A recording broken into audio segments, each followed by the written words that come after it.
Hello അസ്സാം വലൈക്കും guys, welcome back to I for smart kitchen. ഇന്ന് ഞാൻ ഇവിടെ ഒരു സ്പെഷ്യൽ സ്വീറ്റ് റെസിപ്പിയുമായിട്ടാണ് വന്നിട്ടുള്ളത്.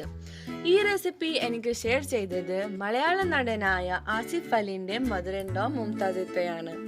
ഇതിൻ്റെ പേര് മിൽക്ക് ബൈറ്റ്. പേരിലുള്ളതുപോലെ തന്നെ ഒരു കാരമൽ ക്രഞ്ചി ബൈറ്റാണ് കഴിക്കുമ്പോൾ കിട്ടുന്നത്. ഇതെത്രയെ കഴിച്ചാലും വീണ്ടും വീണ്ടും കഴിക്കാൻ തോന്നുന്ന ഒരു അടിപൊളി സ്വീറ്റ് റെസിപ്പിയാണ്. ഇത് നിങ്ങൾക്ക് ജസ്റ്റ് 20 മിനിറ്റ്സ് കൊണ്ട് പ്രിപ്പയർ ചെയ്യാവുന്നതാണ്. ആദ്യം നമുക്ക് കാരമൽ സോസ് ഉണ്ടാക്കാം. ഒരു പാൻ ചൂടാക്കി ഇതിലേക്ക് 4 ടേബിൾ സ്പൂൺ ഷുഗർ ആഡ് ചെയ്ത് 2 ടേബിൾ സ്പൂൺ വാട്ടർ ഒഴിച്ച് കൊടുക്കണം. ഇതൊന്ന് മെൽറ്റായി ബ്രൗൺ കളർ ആവുന്നത് വരെ വെയിറ്റ് ചെയ്യണം. ഇവിടെ ബ്രൗൺ നിറമായിട്ടുണ്ട്. ഇനി ഇതിലേക്ക് 1 ടേബിൾ സ്പൂൺ ബട്ടർ ആഡ് ചെയ്ത് കൈ ഇളക്കാതെ സ്പാച്ചുലയോ സ്റ്റിക്കോ കൊണ്ട് നല്ലോണം മിക്സ് ചെയ്യണം.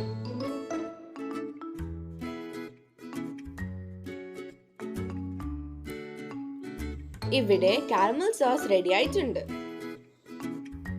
ഇതിനെ ഒരു ബേക്കിംഗ് ഡിഷിലേക്ക് ഒഴിച്ച് സ്പ്രെഡ് ചെയ്യണം. ഇനി ഇതിനെ മാറ്റി വെക്കുക.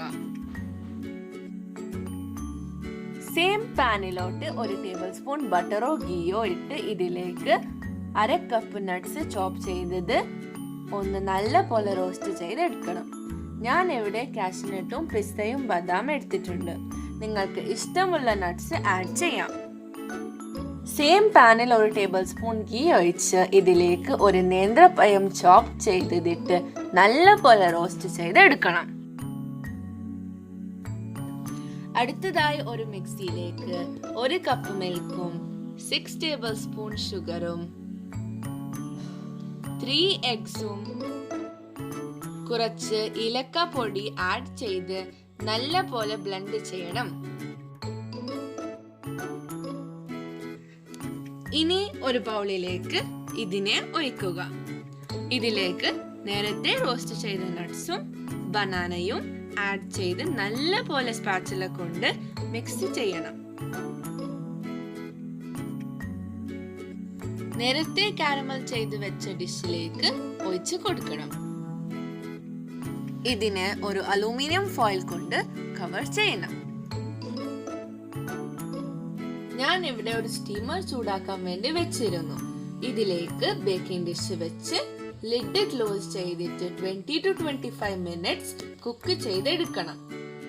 ഒരു പാനിലേക്ക് 2 ടേബിൾ സ്പൂൺ ഷുഗറും 1 ടേബിൾ സ്പൂൺ വാട്ടറും ആഡ് ചെയ്ത് മെൽറ്റ് ആവുന്നത് വരെ വെയിറ്റ് ചെയ്യണം.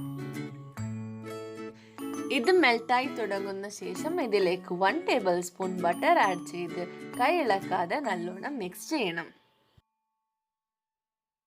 ഇനി ഇതിലേക്ക് റൗണ്ടായി കട്ട് ചെയ്ത ബനാന ഇട്ട് കാരമലൈസ് ചെയ്തെടുക്കണം. മിൽക്ക് ബൈറ്റ് റെഡി ആയിട്ടുണ്ട്.